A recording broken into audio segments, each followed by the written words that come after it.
dia, boa tarde ou boa noite. Eu não sei a hora que você vai estar nos vendo no podcast As Nossas Histórias Curam.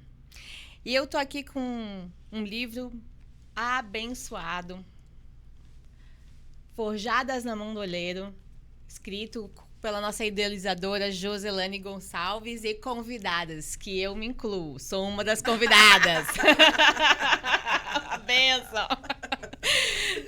Josi, hoje eu vou te entrevistar, sou Opa. eu. Aqui o capítulo 1 fala Forjadas no Meio do Caos. É forte, hein, amiga? Aqui você botou como referência Salmo 118, versículo 17. Não morrerei, mas viverei e contarei as obras do Senhor.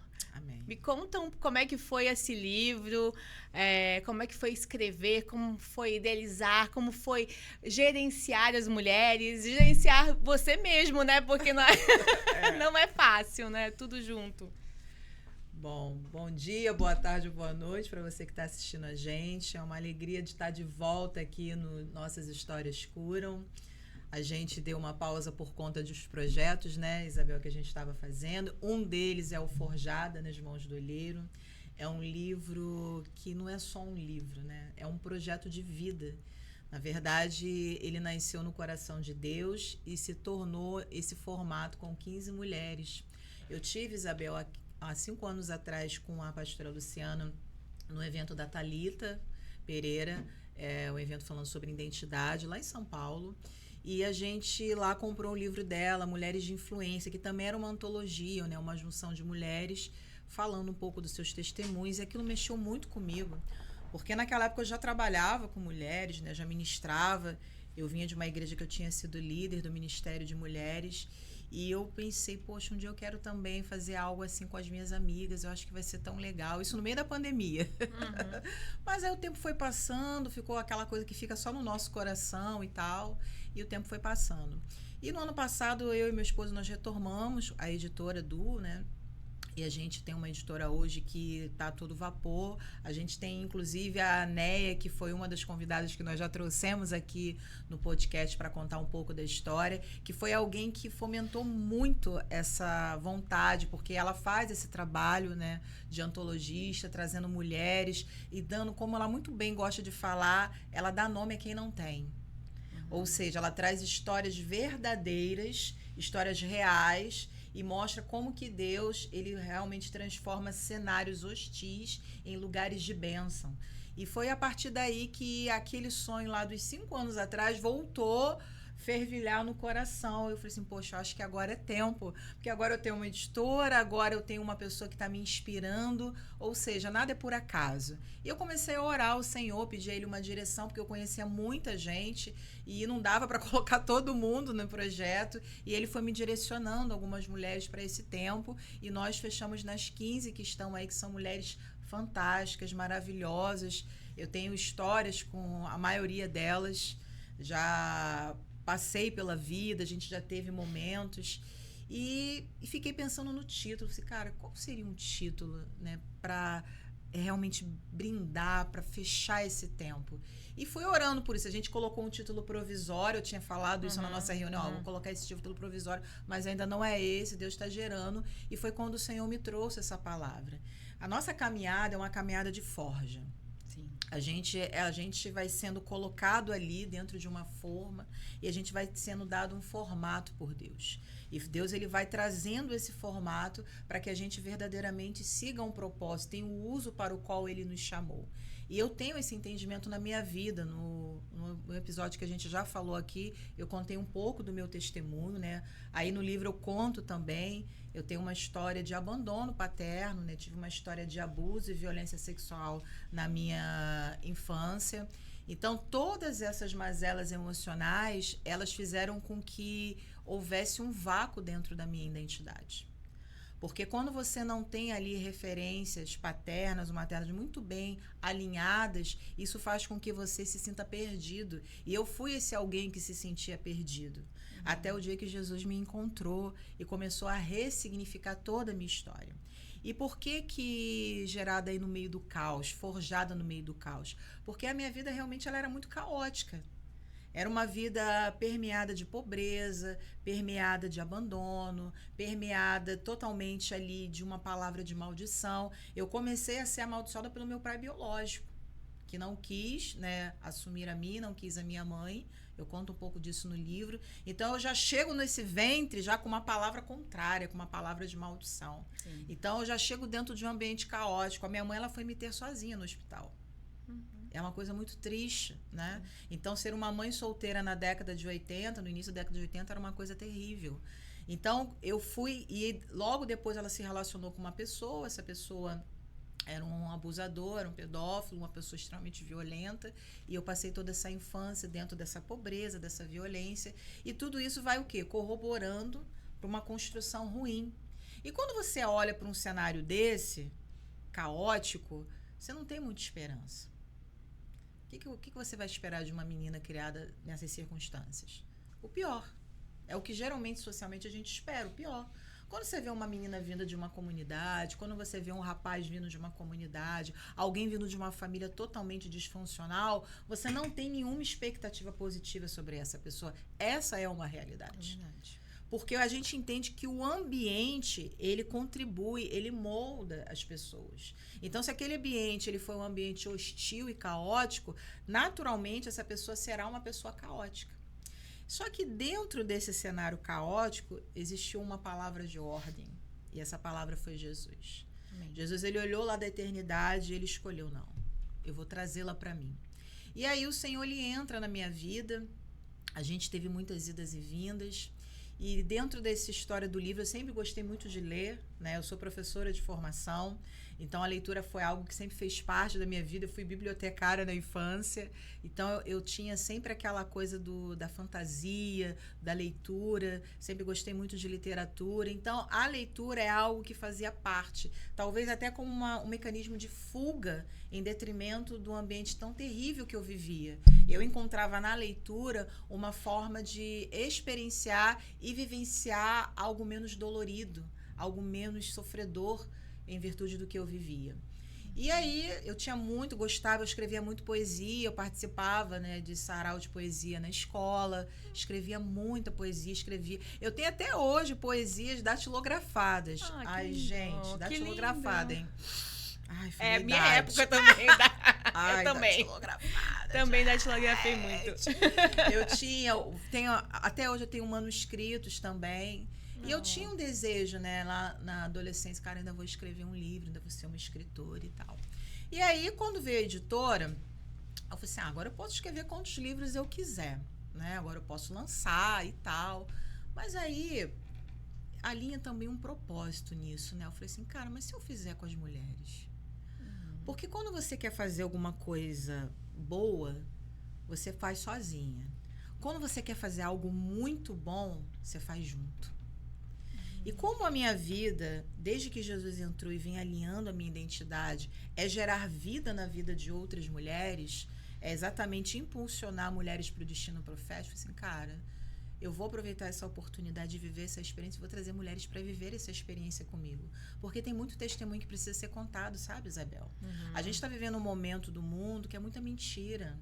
É muita gente que não é de verdade, fingindo ser, trazendo uma ilusão, especialmente dentro dos meios de comunicação, rede social, as pessoas criando uma ilusão de que aquela vida é uma vida factível, uma vida possível, e não é, em detrimento de mulheres verdadeiras, reais, que vivem ali uma vida ressignificada, uma vida restaurada pela mão do Senhor. Eu falei assim, cara, as pessoas precisam conhecer. Porque você tem dois extremos. Uma vida extremamente caótica, ou uma vida do influenciador, que em alguns momentos enriqueceu ilicitamente, ou, né, de uma maneira ali que a gente não sabe, colocando aquela vida que não agrega nada a ninguém, só busca o seu próprio interesse. Onde nós estamos nesse papel social? Então, a gente precisa muito bem entender primeiro quem a gente é, para depois entender o que a gente vai fazer. Eu entendi quem eu era em Deus. Eu entendi que eu era uma filha amada de Deus, que eu era serva do Senhor, que eu fui gerada para um propósito. Eu costumo muito falar quando eu vou ministrar, quando eu vou pregar e quando eu vou palestrar, que eu disse uma vez numa oração para o Senhor o seguinte: se eu não for o próximo Billy Graham dessa geração, que o Senhor me desse gerar o próximo. E quando eu falo isso para as mulheres, né, as pessoas não entendem o peso que há nisso. Porque quando você diz isso, você está dizendo o seguinte, cara, há uma possibilidade absurda de você gerar alguém que vai ser muito mais bem projetado que você. Será que você está preparado para isso? Especialmente quando você vive num ambiente tão competitivo como é o ambiente feminino, sim, porque nós fomos inseridas dentro desse ambiente. Desde criança, a gente está ali sendo ensinadas a competir umas com as outras, no concurso de beleza, pela atenção de alguém, né? A gente precisa ser a mais bonita, a mais legal. É sempre uma competição melhor. É por isso que mulheres acabam se envolvendo com homens que já têm relacionamento, ou que, no fundo, você, de repente, acha que pode ter alguma coisa melhor do que aquela mulher. Então, a gente está sempre vivendo nesse ambiente. Mas o ambiente que Deus ele gerou para que nós vivêssemos é um ambiente de cooperação. Uhum. O ambiente de cooperação, ele desenvolve, projeta e eleva muito mais. Uhum. Porque o tempo que eu perco competindo com a pessoa, que eu perco ali brigando, sabe, querendo aquele lugar, eu deixo de viver a essência de quem Deus me chamou para ser. Sim. E isso é muito importante. Porque ninguém vai roubar o meu lugar, ninguém rouba o seu lugar, mulher. O que Deus gerou para você ser, você será. O lugar que você tem, ele é seu e ele tem um propósito alinhado ao lugar que Deus gerou para você viver, algo que Deus colocou para que você faça. Essa coisa, fulana vai tomar o teu lugar, não vai. Dentro daquilo que nós entendemos da nossa fé, não vai. O lugar de Davi era de Davi. O lugar de Abraão era de Abraão. O lugar de Isaac era de Isaac. Ok? Uhum. Cada um vai ter o seu lugar. Se eu não cheguei a determinado lugar, é porque não era o tempo. É algo entre mim e o Senhor. Não tem a ver com as outras pessoas. Porque Davi, ele estava lá, ele era alguém desconhecido, que estava lá simplesmente cuidando das poucas ovelhas do pai dele, como Eliabe muito bem quis reforçar. Mas Deus achou ele lá naquele lugar e mandou o profeta ir lá buscar ele. Deus, ele vai buscar você aonde for preciso para que o propósito dele se cumpra na sua vida. Não se preocupe, apenas esteja ligado e totalmente conectado com quem ele é. E nisso, o projeto do livro reacendeu o desejo de fazer isso junto com mulheres, né? Eu falei assim, cara, eu quero trazer amigas. Mas eu falei assim para o Senhor, eu não quero me aborrecer. Não quero me estressar. Não quero me irritar, porque dentro de um trabalho de antologia com muita mulher, e eu venho, né, de trabalhos com muitas mulheres, administrar mulheres é um desafio, cada uma tem um temperamento, tem uma forma. Senhor, me dá mulheres que estejam maduras para esse tempo.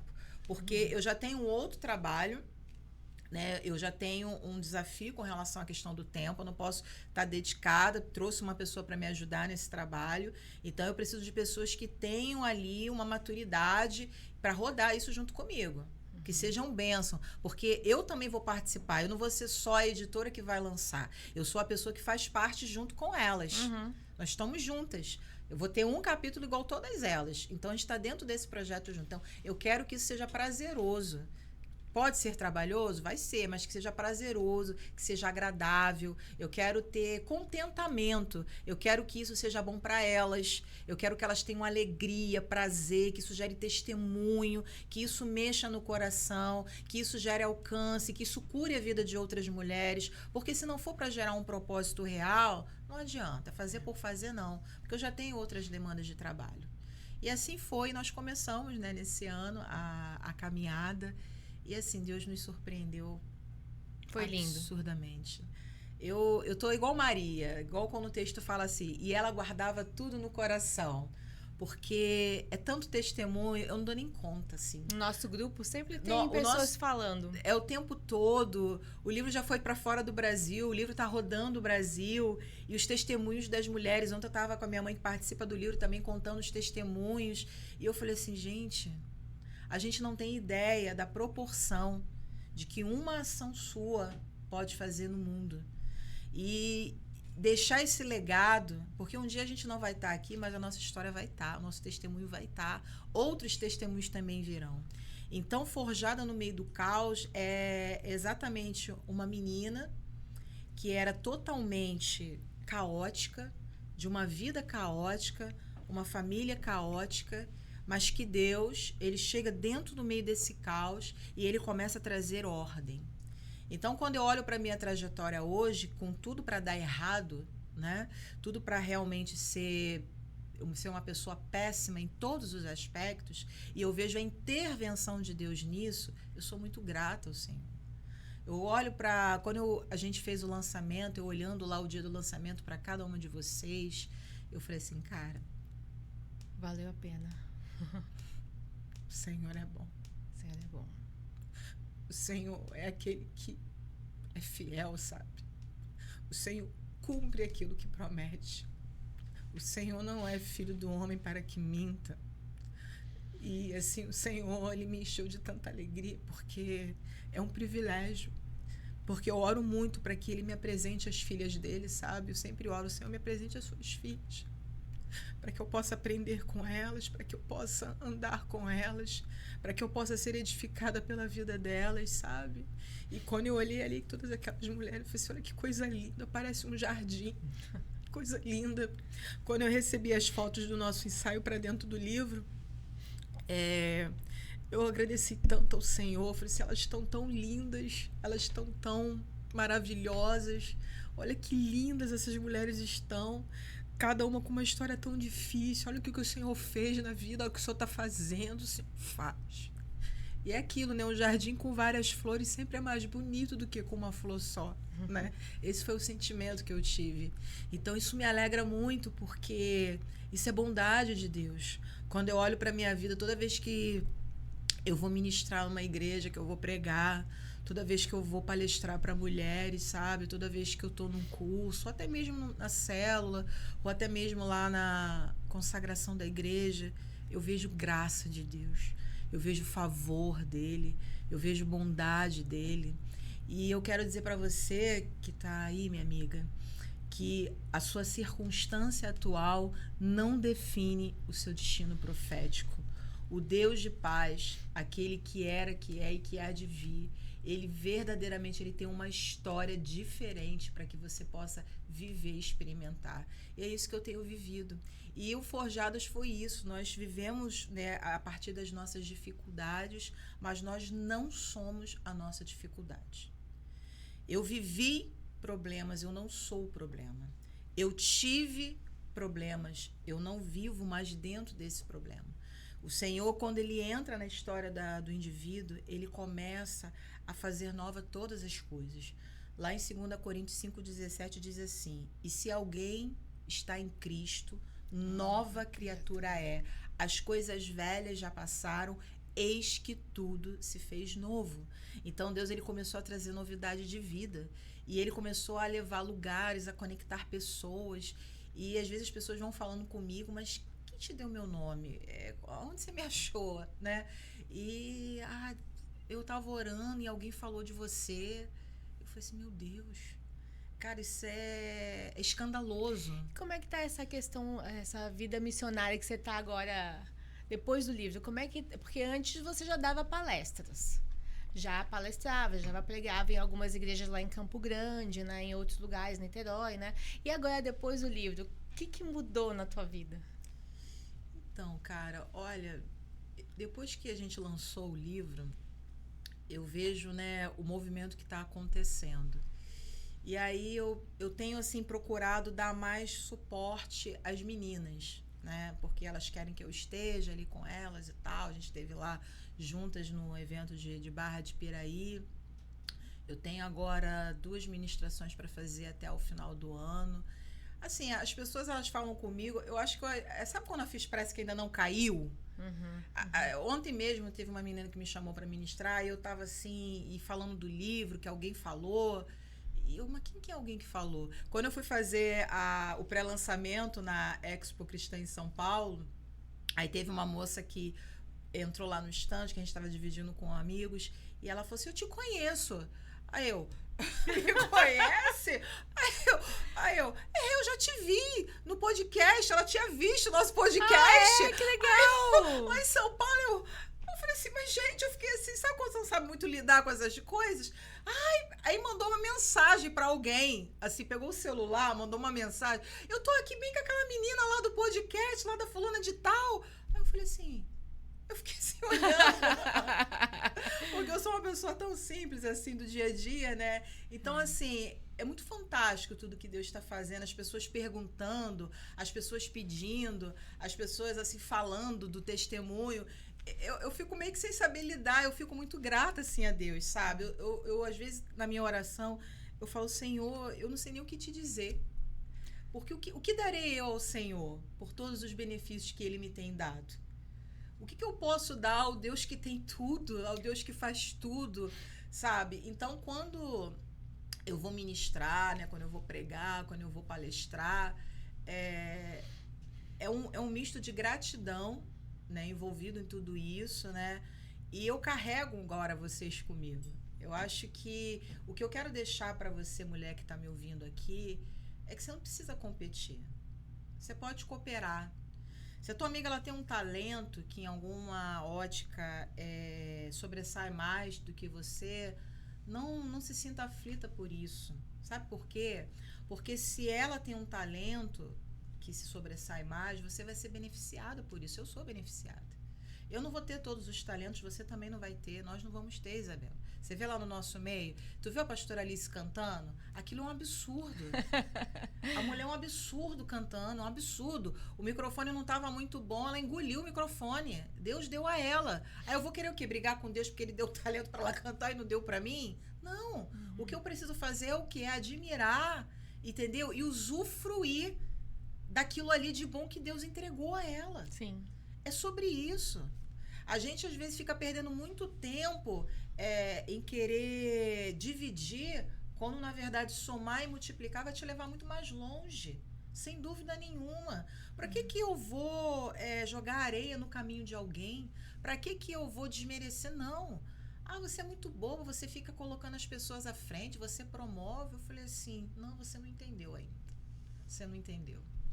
O dia que entender esse pensamento mesquinho, esse pensamento pequeno, esse pensamento ele acaba, porque é na comunhão que Deus ele ordena a bênção, é na comunhão que as coisas acontecem, sabe? Por exemplo, eu não preciso fazer muito esforço para algumas coisas acontecerem na minha vida, exatamente por isso.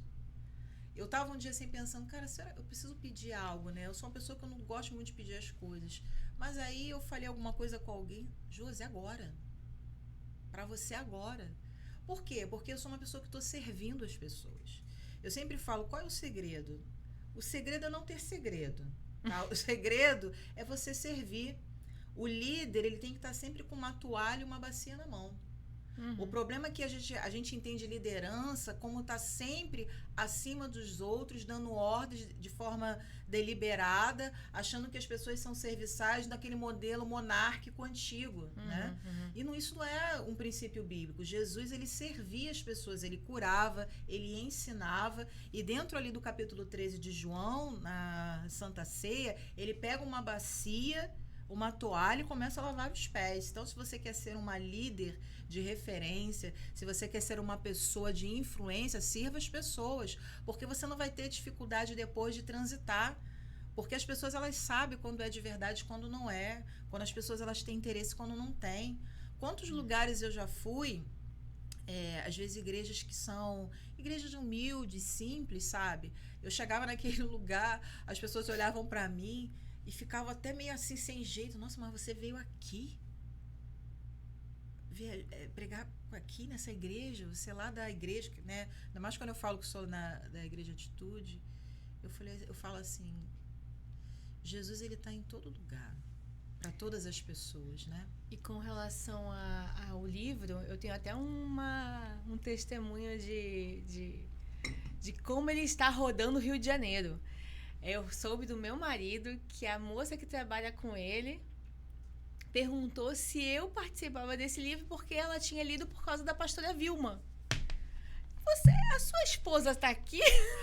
Olha isso. É ela que está aqui. Olha. Eu assim, Aí o Léo, sim, você não sabe que ela tá escrevendo, que ele conta, né, as novidades. Assim, gente, mas eu conheço a pastora Vilma, olha, sabe, uma coisa enganchou na outra, assim, sabe? Incrível. E lembra que eu tive um sonho no começo do ano, no primeiro dia do ano, eu fiz um jejum entregando o ano, e Deus falou, eu te falei também, que Deus me mostrou um livro percorrendo o mundo. E eu falei, ai, Josi, eu creio que seja o nosso, porque você já tinha me contado que você tinha esse projeto, né? Então, olha só como as coisas vão se encaixando. Com relação à questão da Thalita, que você... Eu também peguei esse livro do nada. Peguei um dia que eu estava querendo escutar, ver alguma coisa sobre crescimento, desenvolvimento pessoal. Tava embaixo, na livraria lá da igreja, tava embaixo de uns outros livros lá, eu peguei e falei assim, ué, que interessante esse livro. Várias mulheres falando seu testemunho, era Thalita, era várias outras pastoras, né? E aí, nossa, que legal, que bacana. E depois, quando você falou que teve a mesma experiência e Deus falou com você de também escrever, gente, encaixou com tudo que eu tenho recebido esse ano. Deus foi tremendo, assim, ele confirmou cada passo que a gente foi tomando. E quando eu fui fazendo convite para as mulheres, assim, era tremendo, né? A emoção, muitas delas falando que era a resposta de Deus para esse tempo, que elas estavam orando. Então, teve uma sinergia muito positiva com relação a tudo que Deus tinha preparado para esse tempo. E quando eu olho para a minha vida, e a ideia do livro é essa, para que as pessoas elas não fiquem mais presas ao passado delas, ao passado de dor, ao passado de indiferença, ao passado da rejeição, porque a soma de tudo isso traz, às vezes, mulheres muito amargas, mulheres tristes, homens também, né? Pessoas, na verdade, seres humanos desacreditados. E aí pessoas feridas, elas vão ferir outras pessoas. Pessoas feridas ferem. Pessoas amargas amarguram. Elas não conseguem ver beleza, graça, contentamento em absolutamente nada, porque o interior dela está poluído com toda essa construção. E é necessário um processo. E eu acho interessante essa questão do processo, porque a gente vive num tempo muito imediatista. Sim. A gente quer tudo para ontem, a jato, a gente não tem paciência. E na minha caminhada cristã, muita coisa que as pessoas acham que é de repente, né? Que é agora, ou de repente leva um tempo. Não é de repente. Ah, você começou a pregar agora? Não, já tem 8 anos que eu estou ministrando. Não foi de repente. Eu comecei dentro de uma igreja de bairro, entendeu? Ensinando na escola dominical, servindo. É sempre isso, é sempre servindo. Sempre servindo ali no que tinha para servir, não era no que eu escolhia servir, era no que era necessário servir. E Deus, ele faz o quê? Ele vai aprimorando a gente nesses lugares de servir. Isso é dentro da igreja, isso é no seu trabalho mesmo, secular, na sua vida acadêmica. Hoje eu entendo que tudo isso corrobora para o propósito. Então, quando Deus ele veio trabalhando em mim, todas as minhas formações, quando eu comecei a buscar muito essa parte do desenvolvimento pessoal, aprimorar exatamente por questão da igreja, porque eu via que as pessoas elas tinham muito esse olhar para o espiritual, mas elas não entendiam que elas precisavam cuidar do emocional.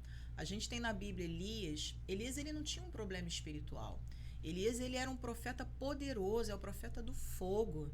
Ele passa os profetas de Baal na espada, ele debocha, ele ri dos profetas de Baal, ele ora, o fogo desce. Então era alguém que espiritualmente tinha uma conexão muito profunda em Deus. Mas logo depois que ele ouve uma palavra contrária de Jezabel, ele foge e daquele momento ele vai ficando amuado e ele vai para aquele momento de caverna.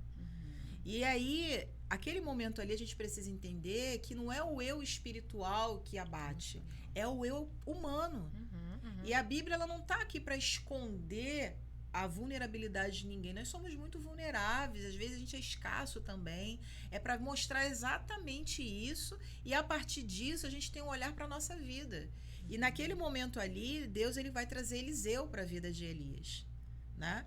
Então, Elias ele teve uma questão emocional que poderia trazer uma paralisia realmente ali no caminhar dele. E muitas vezes na nossa caminhada de fé não é diferente. Às vezes não é uma questão espiritual, às vezes você é uma pessoa séria, você lê a palavra, você está ali comungando na igreja, mas às vezes você tem questões emocionais mal resolvidas. E essas questões emocionais mal resolvidas, elas vão o quê? Elas vão atrapalhar o desenvolvimento das outras áreas, vão sabotar a questão do seu autocuidado, vão sabotar até o seu avanço também nas áreas ministeriais. Então, quando eu comecei a ter esse olhar, trabalhando com as mulheres na igreja, nessa época, nessa igreja menor, antes da igreja hoje, eu era líder lá do Ministério de Mulheres, eu comecei a perceber que não era só o espiritual, que o emocional era muito debilitado. Então, eu comecei a buscar em mim também. Porque quem cuida precisa se cuidar. Aquilo que eu até falei para você antes da gente começar. As mulheres dão muito trabalho, né? Liderar mulheres dá trabalho? Dá um pouco de trabalho, porque você tem que ter paciência e entender que cada mulher é de um jeito. A mulher gosta disso. Depende, qual mulher que você está falando? Essa coisa de querer colocar gosto feminino no pacote, isso é furada, tá? Não entra nessa não, minha amiga e meu amigo, não entra nessa não. Tem mulher que gosta do verde, tem mulher que detesta o verde, vai por mim. Então, a gente precisa entender a individualidade de cada um. Sim. Só que a questão, na verdade, não é só o emocional e o espiritual caminhando se você não tiver, ou melhor, não é só o espiritual, o emocional precisa caminhar junto. Então, ali eu comecei a cuidar da minha mulher emocional. Porque, assim, a gente vive um tempo, muita gente, às vezes, Isabel, ela quer alcançar liderança em alguns postos, seja no trabalho, ministerialmente falando, na vida. A gente tem que ser líder da nossa própria vida. Antes de você qualquer coisa, primeiramente. Quem não lidera a sua própria vida, não lidera nada. E sua casa. Exatamente. Se você não lidera a sua vida, se você não lidera a sua casa, você não tem aptidão para ser líder de coisa nenhuma. A liderança começa no seu autogerenciamento. Se você não consegue gerenciar as suas emoções, se você não consegue gerenciar ali as suas ações, se você não consegue ter gerenciamento do que acontece dentro do seu ambiente, você não tem condições de gerenciar nada. Como que você vai cuidar do outro sem cuidar de você? Porque na hora que o outro trouxer a ferida dele e espetar na sua, você vai sangrar em cima dele também. Que é o que acontece. Por que eu escuto muitas mulheres que vêm conversar comigo e eu aconselho muito pastores, né? Muitas pastoras são confidentes comigo. Porque muitas estão adoecidas também nas questões emocionais. Não é porque elas não têm capacidade espiritual. É porque tem questões emocionais. Aí vem uma liderada, vem uma ovelhinha que também não está lá no seu melhor momento e pá! Aí, ó o ponto de contato. Aí sabe o que acontece? Dá problema. Aí a gente quer o quê? Culpar Deus. Mas, na verdade, o problema está em nós. Eu sempre pergunto, mas por que o que essa mulher está te falando está te afetando tanto? Sim. Existe um gatilho aí. Se você não é o que essa mulher está dizendo, por que está te afetando? Eu não estou dizendo que a gente não se chateia. Eu não estou dizendo que eu fico chateada. Eu fico chateada com ingratidão. Eu fico chateada com gente que é mal agradecida. Eu fico chateada com gente que é imprestável. Eu fico chateada, entendeu? Agora, eu não posso viver essa chateação dentro de um extremo que vai atrapalhar os meus projetos e minha caminhada. Ou jogar tudo pro alto. Porque o problema não é o que eu começo, é como eu acabo. Tem muita gente que quer começar muito projeto. Você estava falando que a gente está vivendo hoje uma onda, Deus levantando muitas mulheres, né? Muitas mulheres líderes, as mulheres começam. O problema não são as iniciativas, são as acabativas. Porque a gente começar não é o maior problema. O problema é como é que você vai se manter equilibrada, porque o pau tora. É difícil você lidar consigo mesma. Às vezes é difícil lidar comigo. Eu falo isso na minha terapia, quando minha terapeuta pergunta como é que tá lidar com as mulheres? Qual mulher? Depende. Se for a minha, é um desafio. A gente entra nos fights aqui que, olha, com as outras tá ótimo. Entendeu? Porque às vezes a gente tem mais paciência com a outra, mas não tem com a gente. Isso é importante. Às vezes a gente é mais gentil com a outra, mas não é tão gentil com a gente. Exatamente. Às vezes a gente a gente perdoa mais a outra, mas não perdoa tanto a gente. Às vezes a gente cobra menos a outra, mas cobra muito a gente. Então a gente às vezes é muito carinhosa com a outra, pouco carinhosa com a gente. Então a gente precisa dosar isso. E eu acho que o Forjadas ele tem muito disso, né? Ele vai trazendo histórias de mulheres que foram aprendendo a dosar e a equilibrar as histórias difíceis que elas viveram, sejam áreas distintas aí de suas vidas e como que Deus ele trabalhou através da fé, através da educação, né? É um conjunto de ações. Mulheres que vieram de lugares que não existiam nenhuma possibilidade ao olho humano, mas que Deus deu possibilidade de estudar, Deus deu possibilidade de ter uma profissão, de ter uma família. E isso é real, isso é possível. A depressão não te define, a crise de ansiedade não te define, o ambiente caótico de vício não te define, o abuso não te define, a violência doméstica não te define, a traição não te define, a rejeição não te define. Tudo isso, ele tem um fim quando Jesus ele chega com a cura. E a gente começa a parar de perguntar por quê e para quê. E a gente não fica mais doída com essas situações. A gente entende que é muito mais da nossa reação do que o outro está fazendo, né? Porque tem muitas pessoas, eu fico chateada que alguém falou isso, mas por que você ficou chateada? É exatamente como você estava falando. Tem que ser algo que você se blinde, você esteja bem consigo mesmo para que quando uma pessoa vier, porque não vai, o mundo tereis aflições, existe pessoas ruins que ferem, vão continuar existindo a vida inteira. Vai haver feridas, vai haver pessoas querendo te ferir. Mas como você reage a isso? Essa é a pergunta. E é a necessidade de validação o tempo todo. A gente não é unanimidade. Exatamente. O problema é que a gente quer que acha que todo mundo tem que gostar da gente. Nem todo mundo vai gostar de você, minha querida e meu querido. Não vai. Por melhor que você seja, por mais bacaninha, legalzinha, seja lá o que for, vai ter gente que não vai gostar e tá tudo bem. Entendeu? A gente tem uma crença de que porque a gente é muito bonzinho, muito legalzinho, até porque a gente é cristão, a gente tem que ser uma pessoa que todo mundo gosta, mas isso não é uma realidade, inclusive no nosso meio. Inclusive no meio familiar. As pessoas não vão conectar, as pessoas não vão, e a gente precisa também começar a mensurar quais são as opiniões que verdadeiramente importam. Exatamente. Eu tenho dentro da minha vida, né, eu aprendi isso numa mentoria que eu fiz, eu tenho uma mesa. Eu chamo essa mesa que é a mesa do conselho. Nessa mesa do conselho, eu coloco ali as cadeiras de importância na minha vida. Nessa cadeira tem a cadeira do mentor, a cadeira do discipulador, a cadeira do amigo, a cadeira do irmão, a cadeira do pastor. E cada cadeira dessa tem uma relevância na minha vida. Então, quando tem uma problemática, é nessa mesa que eu trato. Então, as pessoas que estão fora dessa mesa, elas não têm uma grande influência sobre a minha vida. E isso é uma coisa que a gente precisa ter maturidade para entender. Então, por exemplo, se chegar uma mulher e falar alguma coisa para mim, o seu livro é horroroso. O que você quer que eu faça com essa informação?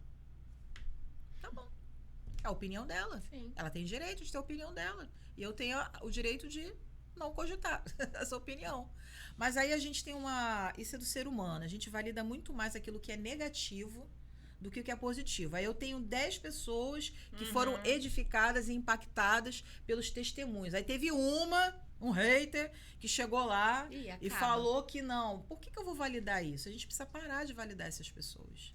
Então, a gente precisa aprender a validar aquilo que realmente é bom. E eu faço isso na minha vida. Eu não fico dando muito público, não faço muita plateia daquilo que não vai. Tá, mas o que você quer que eu faça com essa informação?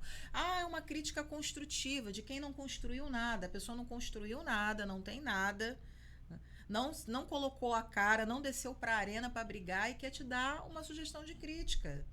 Minha querida, vai cuidar das pessoas, vai lavar os pés, vai tirar carrapicho da ovelha primeiro, vai pegar uma mulher em surto, uma mulher que perdeu um filho, vai sair de madrugada, vai orar com alguém, vai subir no monte no propósito.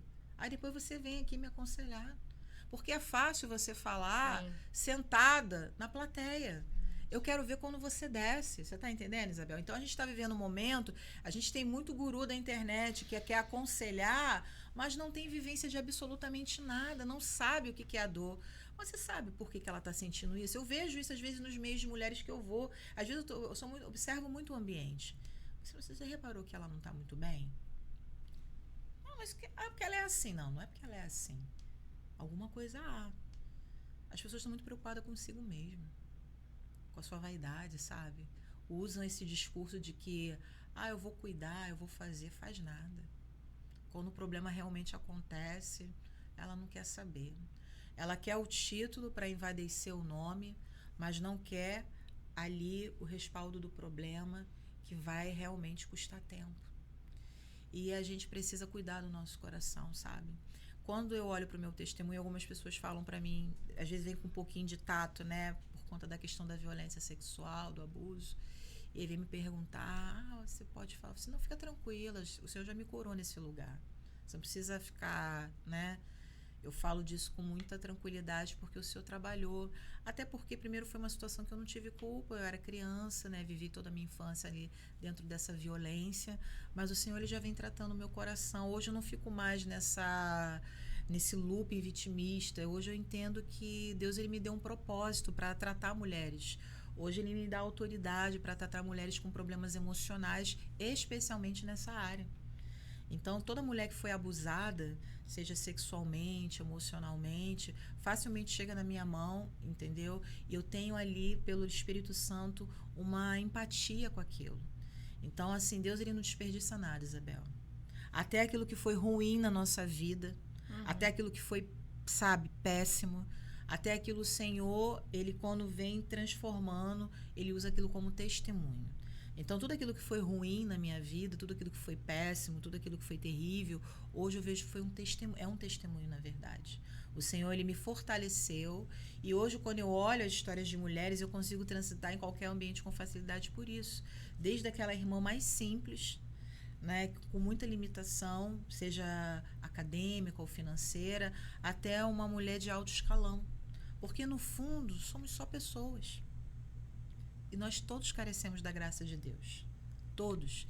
Então, quando eu falo que eu fui forjada no meio do caos, foi para mostrar uma rota de saída para outras mulheres também. Sim. E eu creio que esse é um propósito que Deus, ele tem na minha vida. Toda vez que eu vejo uma mulher assim, sabe, mergulhada num estágio caótico, não, tem uma rota de saída para desse lugar. E eu quero te dar ali a trilha do caminho. E algo que eu falo muito nas minhas palestras sobre o primeiro passo é sobre a identidade, que é aquilo que você também está explorando aí na neurociência. A identidade, ela é um pilar principal do indivíduo. Se eu não sei quem eu sou, eu não sei para onde eu vou e eu não sei o que eu tenho que fazer. Então eu vou para qualquer lugar e faço qualquer coisa. Essa é uma grande verdade. Quando eu sei quem eu sou, tudo aquilo que eu faço corrobora. E se eu não tiver o que fazer, eu também não vou entrar numa crise existencial. A pandemia, quando chegou, as pessoas elas entraram em desespero porque elas não teriam o que fazer. Logo, não sabendo quem eram, elas preferiam morrer. Porque primeiro eu sei quem eu sou, depois eu faço, e por isso tenho. É uma pirâmide, e o eixo tem que estar aqui. Então eu sei que eu sou filha amada de Deus e serva do Deus Altíssimo. Nenhuma circunstância vai mudar isso. Independente do que eu possa ter ou não fazer amanhã, eu vou continuar sendo. Jesus, ele não me ama mais ou menos pelo que eu faço. Ele simplesmente me ama porque eu sou uma filha dele, porque ele me resgatou a preço de sangue. E isso é algo que a gente precisa ter no nosso coração. Porque eu sou uma filha, porque eu sirvo ao propósito dele, é aí sim que eu tenho um propósito de trabalhar com as mulheres, discipular, direcionar, aconselhar, ministrar. Mas se eu não fizer nada disso, eu continuo sendo filha. Sim, sim. Eu vou continuar sendo. Se você não tiver um púlpito para pregar, eu vou pregar em qualquer lugar. Eu prego em qualquer lugar.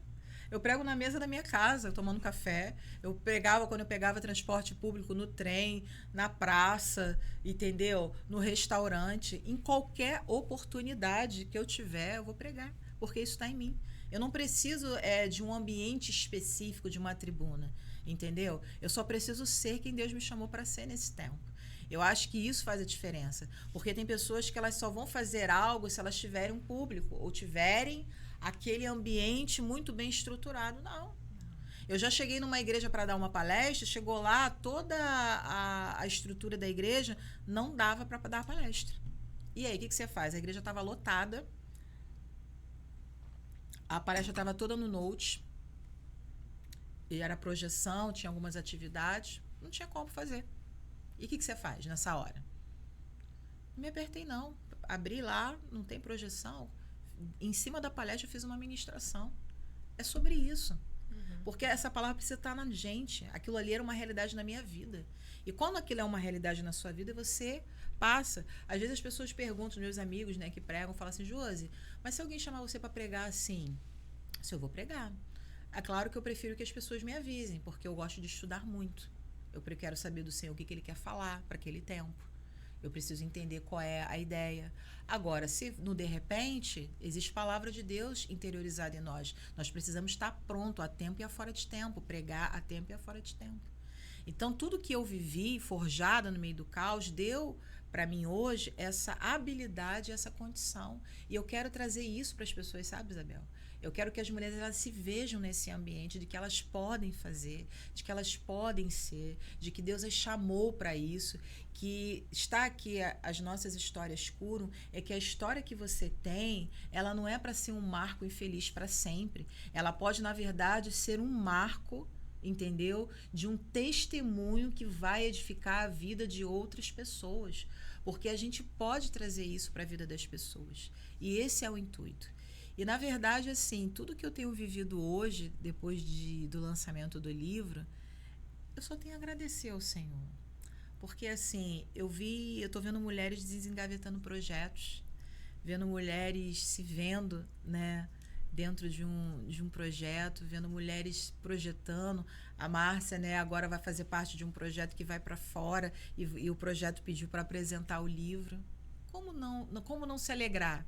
Aí você começa a entender o porquê de não querer fazer sozinha. Você está entendendo quanta alegria junta? Sim. Olha quando eu vejo as meninas colocando lá no nosso grupo, assim, Deus me mimou muito nesse momento. Existe graça a favor de Deus. Olha que coisa linda que Deus está fazendo. E quando Deus vai projetando, vai fazendo, é jardim. Mas a gente só consegue enxergar isso quando a gente é curada. A gente não vê na outra uma oponente. A gente vê na outra uma auxiliadora. Eu não estou aqui para ser oponente de ninguém. Toda mulher que quiser competir comigo, ela vai ficar sozinha na jornada. Fica aí que eu vou indo. Eu não nasci para isso. Eu nasci para cooperar. Se você quiser me ajudar, eu vou ajudar. Se você quiser me ajudar, eu também quero sua ajuda. Se você quiser competir, pode ficar. Eu não nasci para isso, eu saí desse lugar. E as pessoas me perguntam, mas Josi, você não lida com pessoas assim? Às vezes eu lido, né? A vida é dinâmica. Às vezes tem pessoas que querem, né, entrar nesse embate. Mas eu não perco meu tempo, sabe? É entender a preciosidade do tempo. Eu quero lidar com mulheres que querem pensar diferente. Eu quero estar em ambiente com pessoas que querem coisas diferentes, sabe? Que entende que esse tempo quer disputar o quê? Ah, você fala melhor do que eu? Amém. Glória a Deus por isso. Você tem uma profundidade bíblica maior do que eu? Amém. Use isso para ensinar. Você tem uma instrumentalidade ministerial melhor para pregar, para falar, glória a Deus. Tem tantas pessoas que eu admiro, entendeu? Que pregam, inclusive que estão aí no livro, que eu acho que, nossa, não é. A gente precisa acabar com esse balizador. Existe público, existe tempo para cada propósito. Existem pessoas que vão me ouvir, existem pessoas que vão te ouvir. Existem coisas que você vai falar que vai alcançar algumas pessoas. Existem coisas que eu vou falar que vão alcançar outras pessoas. E na comunhão das nossas vidas, a gente alcança mais pessoas. É sobre isso. Então, eu não vou alcançar todo mundo, não vou ser boa para todo mundo, não vou fazer tudo para todo mundo, nem você vai. E nem mulher nenhuma, nem você vai fazer também, minha querida. Talvez você ainda não tenha chegado até o seu propósito e não tenha ainda desenvolvido, porque você está querendo fazer tudo sozinha. Porque você somente quer elevar seu nome, porque você não compartilha, porque você não assenta à mesa. Aprenda a compartilhar. O Deus que servimos é o Deus que compartilha. Colocou na mão de Jesus, porque a gente tem a mania de falar assim, Senhor, eu entrego nas tuas mãos. Botou na mão dele, ele compartilha. Jesus não retém. Quando botou o pão na mão dele para ele consagrar, ele levou e já deu para compartilhar. Então, tudo que Deus me dá em termos de conhecimento, em termos de direção, é para compartilhar. Eu não fico retendo nada. Ah, você poderia... Não. O Senhor me deu, vamos compartilhar. E eu acho que é nisso que a gente ganha. A gente ganha o quê? A gente ganha ali, ó, ter as pessoas perto da gente. E aí a gente vai vendo ali quem de verdade o Senhor vai alinhando para o propósito.